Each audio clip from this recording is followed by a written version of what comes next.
Let's talk about Supergirl and the fact that the DC Comics TV invasion is not slowing down, it seems. No, it's really not. I like it. Mm-hmm. I'm glad about it. I think it's because I think they're doing well. Listen, they've done a good job, right, with Arrow. Yeah, the Flash looks good. I love the look of Constantine. Why not Super? Are you? What do you feel about Supergirl? No, I think as a character. As a character, I think. I mean, she's a weird character because there's been so many iterations of her. Like literally, who her alter ego is and what her origin is. It's been changed many times.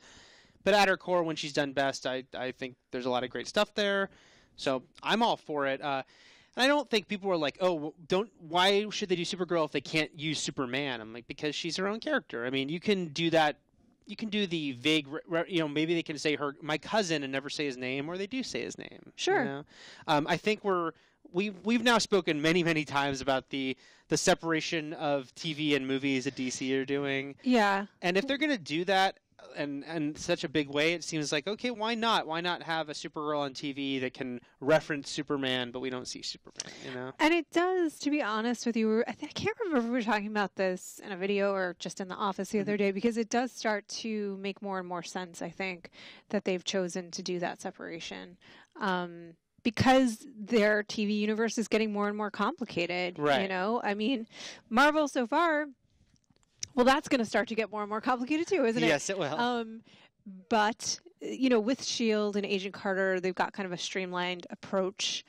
With these other shows, it would be very prohibitive to wherever they're trying to head with their movies, because the shows are ahead of the movies at this point, to some degree, you know? Well, let's go over, though, the kind of weird back and forth this Supergirl story had in the past week. Yes. Because the first time it made no sense. The first time the thing is, I believe it was Bleeding Cool who first broke the news that there was a Supergirl show in development that DC and we presumed Warner Brothers, because they're going to do everything DC, were developing and shopping a Supergirl project to the various networks. And at the time they said it was Michael Green was involved. He's a writer who wrote for Heroes. He was one of the writers on the Green Lantern movie, and he's written comic books, including Supergirl. So they broke that story. Backed up that story. They said that they've checked, their sources say the same thing, but they also said it would not be for CW. Right, and that it would not intersect or connect with at all with Flash or Arrow. Well, they didn't say that, but that was presumptively the inference, yeah. But then Deadline wrote their story saying, yes, the Supergirl show is in development. Yes, it's actively in development and going to be shopped to network soon, but totally different people involved. Greg Berlanti, who is one of the producers of Arrow and The Flash, and Ali Adler, she is a writer who wrote for Chuck and Glee and a bunch of shows. They're the ones behind it, and it seems like that's correct. Which makes a lot more sense. It does make a lot more sense because Berlanti is while other people are involved in some of their other shows, it's like Berlanti's been their main guy at this point.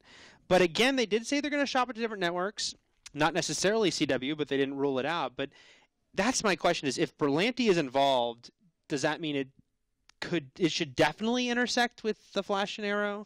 I think if Berlanti is involved and it's on the CW, then yes, it would be really weird if it didn't. Right. But as you say, just because Berlanti is involved, it doesn't mean that it will be on the CW necessarily.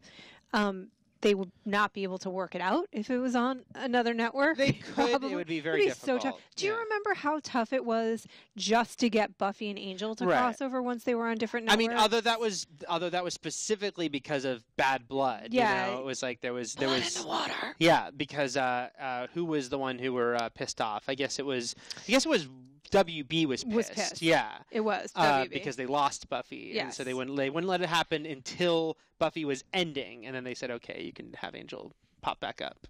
Yes, but still, it's like a very complicated affair to have shows on different networks crossover. It's not impossible, but I don't think it would be happening with any amount of regularity, so then why bother?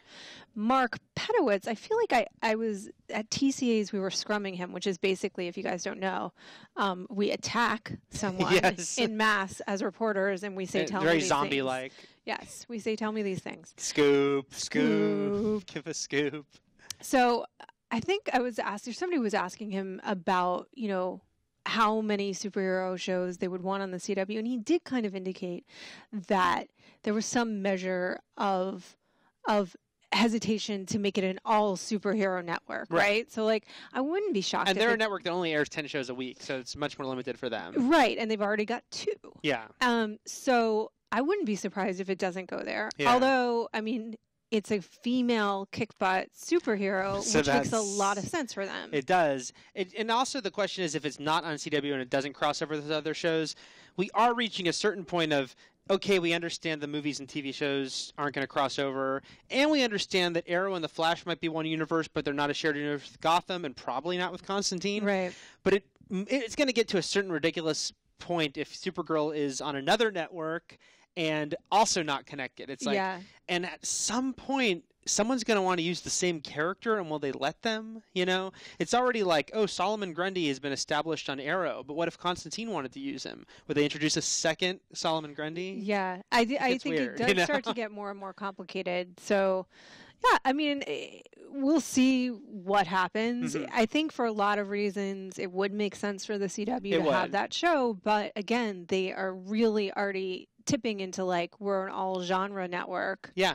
Already, you know, 80%, 80% genre, and I think that they don't want to place all of their bets there. Right, you know? And keep in mind that people also have to remember that CW is a network co-owned by CBS, and while most of the shows on the network are Warner Brothers, some of them are CBS, and there's a certain point where CBS wouldn't want that. Right. They wouldn't be like, well, we can't just have this network. We co-own only be Warner Brothers DC characters that we don't own. Right. You know, that doesn't profit us in the long term. Yeah. Because, you know, the people always wonder, like, how does CW as a network still exist? And a lot of their shows, because their ratings are so minuscule, but it's because of the networks co-owning the shows, or, you know, co-owning the network, and the ownership of the shows and the long term of what it gives them. So, yeah, at a certain point, CBS is like, hey, we don't care about DC superheroes. This isn't really going to help us in the long term. This isn't going to help us, and there's a reason we need some other shows on there. Yeah, I mean, this is a separate conversation for a different time, but I feel like at a certain point, like, all of this just collapses, and then it's really... No, I mean, really, like, the whole system has to just fall apart. And, and are you meaning like the world or the TV? Sure. Yeah. Both. Okay. But really the network system in terms of like exactly what we're talking about, where I feel like things are going to be more like we're going to want to see things like the Netflix block, where that's so much more, although that's, I guess, kind of its own network, right? It's like, sort of, yeah. So we'll see. I mean, again, this is very early for Supergirl. It's just being, you know, we know there's presumably, if not a script, at least they have a big story pitch. They're going out to networks, and we'll start here. But based on how things are going, I bet you it's going to happen. You know, like we're going to hear pretty soon. Yeah, I guess I just mean like Warner Brothers, I think, in developing all these shows, I feel like it would make more sense for them to land in a similar place where they don't have the conflicts that come into play when you're on several different networks. Yeah. But in any event, we'll see. We will find out.